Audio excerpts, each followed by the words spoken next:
messieurs, bonsoir et bienvenue dans votre journal.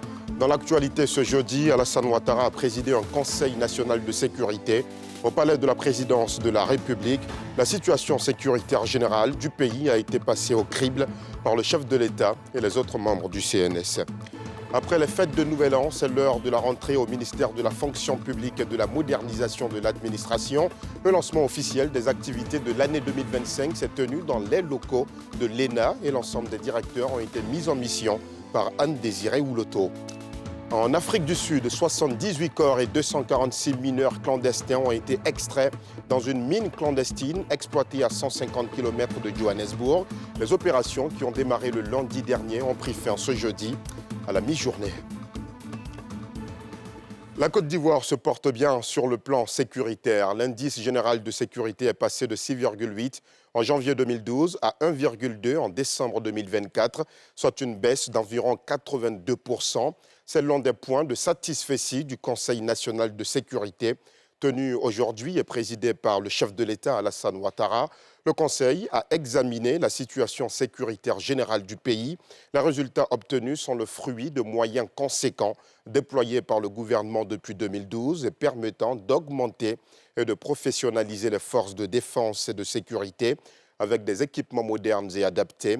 Je vous propose d'écouter le secrétaire exécutif Fidel Sarasoro à l'issue de ce premier Conseil de sécurité de l'année. L'important déploiement de nos forces sur toute l'étendue du territoire national, ainsi que les nombreuses opérations de sécurisation régulièrement menées, ont largement contribué et continuent de participer à l'amélioration du niveau de sécurisation des populations vivantes en Côte d'Ivoire. À ce titre, le Conseil national de sécurité se félicite de la réussite des opérations Épervier 10 et Mirador, qui ont permis aux populations de célébrer les fêtes de fin d'année dans la paix et la quiétude. Par ailleurs, le Conseil national de sécurité salue les résultats remarquables obtenus dans le cadre de l'opération de lutte contre la fuite des produits agricoles de rente vers les pays frontaliers, dénommée Verrou 322. En effet, cette opération, débutée en octobre 2024, dans les zones de persistance de ce phénomène, a notamment révélé, dans l'ouest du pays, la complicité et l'implication de certaines autorités administratives, sécuritaires et militaires dans l'exportation illicite des produits agricoles de rente vers certains pays voisins. De ce fait, des sanctions administratives ont été immédiatement prises à l'encontre des individus impliqués sans préjudice de poursuites pénales. En outre, les enquêtes se poursuivent afin de démanteler sur l'ensemble du territoire national tous les réseaux d'exportation illicite de ces produits. Compte tenu des excellents résultats déjà obtenus dans le cadre de l'opération Verrou 322 et au regard des préjudices majeurs que peuvent causer l'exportation illicite des produits agricoles de rente, le président de la République a instruit le Premier ministre, chef du gouvernement, ainsi que l'ensemble des ministres concernés à l'effet de prendre, dans les plus brefs délais, les mesures idoines pour renforcer l'efficacité de cette opération. En dépit des avancées sécuritaires notables enregistrées, le Conseil national de sécurité note, cependant, avec une vive préoccupation, le nombre toujours élevé d'accidents de la circulation qui, en 2024, a fortement augmenté. Face à ce constat, qui résulte essentiellement de l'indiscipline de certains usagers de la route, le président de la République a instruit les ministres en charge de la sécurité et des transports à l'effet d'intensifier les campagnes de sensibilisation et de faire respecter de façon plus stricte le code de la route. Au terme de la réunion, le président de la République, satisfait du bilan sécuritaire général, a adressé ses vives félicitations au Premier ministre, chef du gouvernement, ainsi qu'aux ministres concernés et à l'ensemble des acteurs impliqués dans la sécurisation du pays depuis 2012. Il les a en outre fortement encouragés à poursuivre leurs efforts pour une amélioration continue de la situation sécuritaire en Côte d'Ivoire. La sécurité étant de mise dans le pays, le travail peut se faire aisément dans tous les départements ministériels. Le ministère d'État, ministère de la fonction publique et de la modernisation de l'administration a procédé ce jeudi à sa rentrée solennelle, une cérémonie qui marque le lancement officiel de ses activités pour l'année 2025. Elle s'est tenue à l'École nationale d'administration à Cocody. C'était l'occasion pour la ministre d'État, Anne-Désirée Ouloto, de remettre à ses collaborateurs les feuilles de route pour la nouvelle année. Le témoignage de Mardoché Kwasi et Tanguy Conan. Amphithéâtre Félix Houphouët-Boigny de l'ENA, École nationale d'administration d'Abidjan-Cocody, ce jeudi. La ministre d'État Anne-Désirée Ouloto et ses collaborateurs du ministère de la fonction publique et de la modernisation de l'administration sont réunis dans le cadre de la rentrée solennelle de ce ministère. Au menu, échange de vœux entre la ministre et ses hommes, mais aussi le bilan de l'année 2024. Il y a eu de grands bons qualitatifs. Et je voudrais, pendant que nous abordons cette nouvelle année 2025, vous adresser mes chaleureuses félicitations pour les efforts consentis pour notre bilan 2024, qui pour ma part est un bilan très satisfaisant. Et pour l'exercice 2025 justement, la ministre d'État a mis en mission ses collaborateurs, notamment les directeurs généraux, les directeurs centraux, les directeurs régionaux et les chefs de service, qui ont reçu à cette occasion leur lettre de mission pour les 12 prochains mois. Ceux-ci se sont engagés à travailler à l'atteinte des objectifs, à eux assignés, à travers les lettres de mission reçues.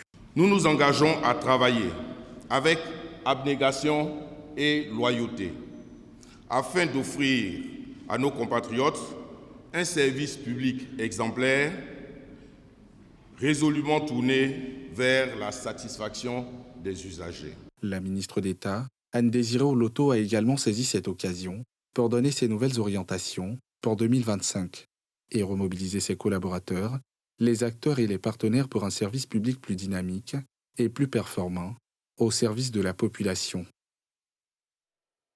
Dans le chapitre des finances, la bourse régionale des valeurs mobilières est en bonne santé. À la clôture de son année 2024, l'institution financière enregistre des performances plus que positives. Une information communiquée au cours de la cérémonie de présentation du bilan de ses activités tenue à son siège au Plateau.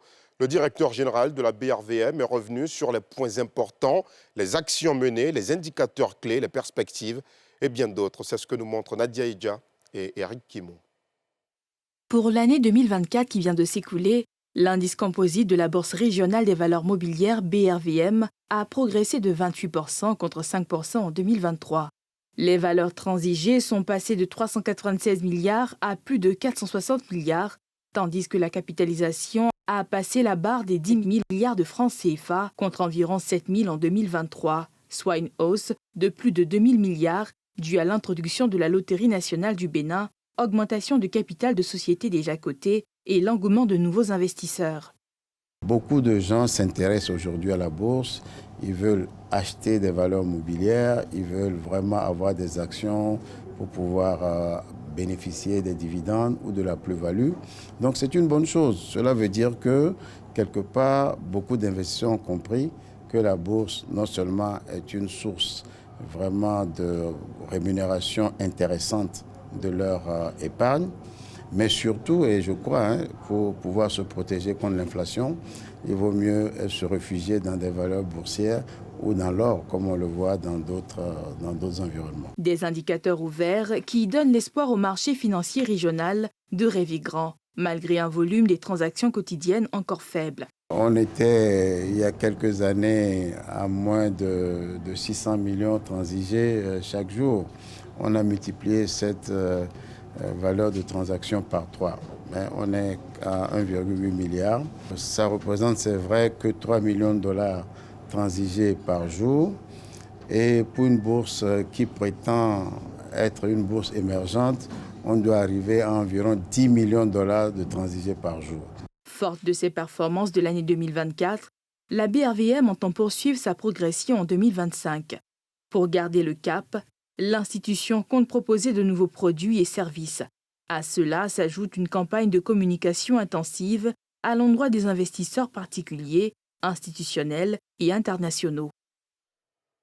Dans l'actualité politique nationale, le porte-parole du PDCI RDA était face à la presse ce jeudi au siège du parti à Cocody. Soumaïla Kouassi Bredoumi a décrypté le message du président du PDCI, Cheikh Tidiane Thiam, donné les grandes articulations de son programme avant de se prononcer sur l'actualité nationale et internationale. Pierre Dipomela, Joseph Zécré.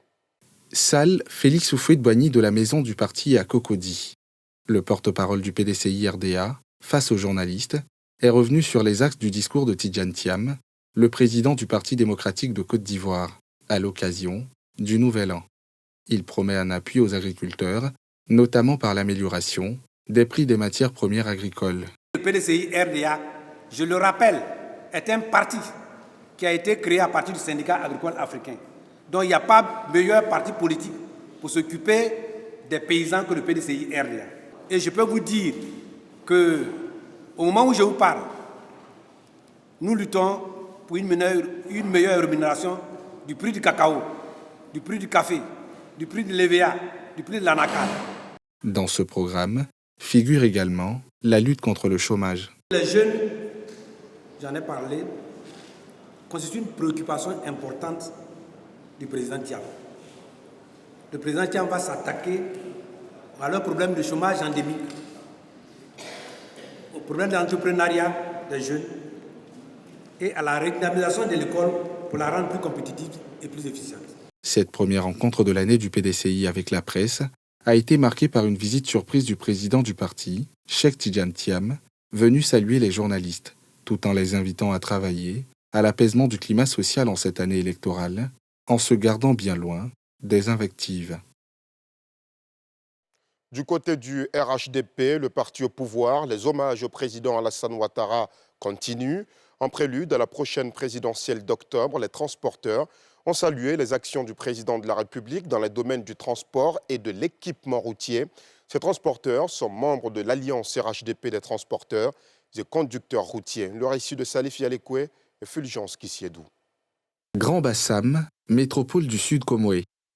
Cette localité, première capitale de la Côte d'Ivoire, a accueilli un hommage au chef de l'État ivoirien, Alassane Ouattara, une initiative des transporteurs, membre de l'Alliance RHDP des transporteurs et conducteurs routiers, à quelques mois de la prochaine présidentielle, prévue en octobre 2025. Au niveau des infrastructures, nous disons que nous sommes les enfants gâtés de la sous-région ouest-africaine. Partout, du nord au sud, de l'est à l'ouest, en passant par le centre, tout a été tapissé, tout a été refait. À tel point qu'aujourd'hui, nous faisons venir des véhicules de dernière génération. Ces autobus que vous voyez rouler, si ce n'est pas parce que Alassane Ouattara a fait le goudron, ça ne peut pas rouler en Côte d'Ivoire. Ces camions de dernière génération que vous voyez rouler, si ce n'est pas parce que nous avons les bonnes routes, ces camions ne peuvent pas rouler. Nous devons nous lever, nous engager avec conviction. La conviction qui veut que chaque pas que nous prenons, nous pensons à nos enfants. Nous devons nous lever pour dire en un seul mot, Alassane Ouattara, victorieux au premier tour des élections en octobre 2025. Plusieurs personnalités ont apporté leur soutien aux transporteurs. Une occasion également de saluer les actions de développement d'Alassane Ouattara à la tête du pays. Chers transporteurs, aujourd'hui vous êtes en train de sonner les ampes et le top départ des mobilisations jusqu'au lendemain de la victoire du RHDP.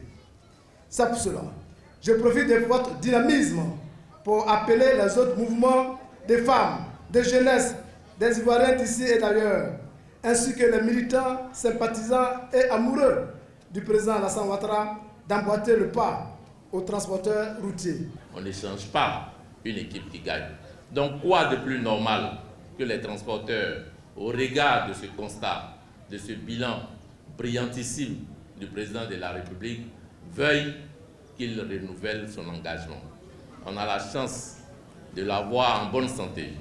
On a la chance de l'avoir en possession de toutes ses facultés. On a la chance d'avoir un patron.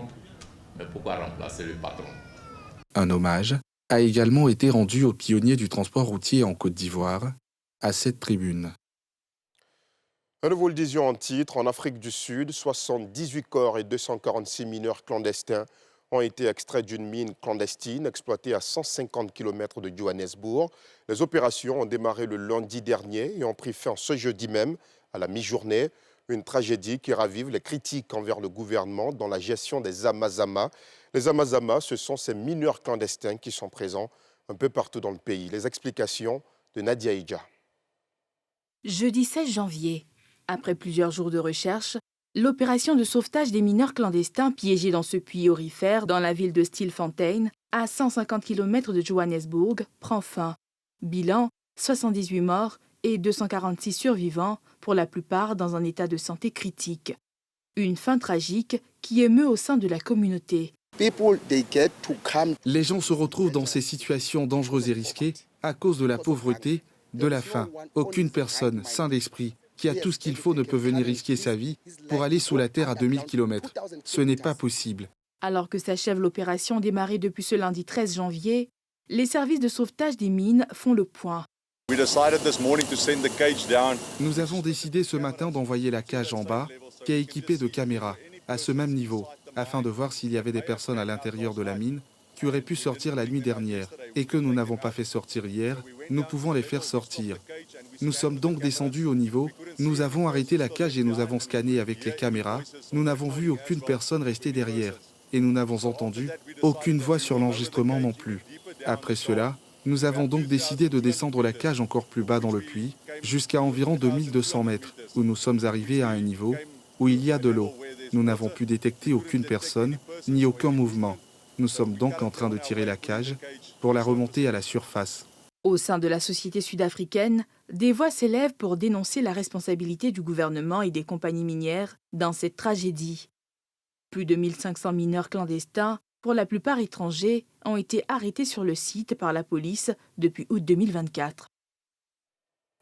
C'est la fin de ce journal. Merci aux équipes techniques et de rédaction qui le fabriquent au quotidien. Merci à vous aussi de l'avoir suivi. Au retour de l'information à 12h50 ce vendredi, quant à moi, je vous retrouve avec le même plaisir à 19h50. Excellente soirée sur la nouvelle chaîne ivoirienne.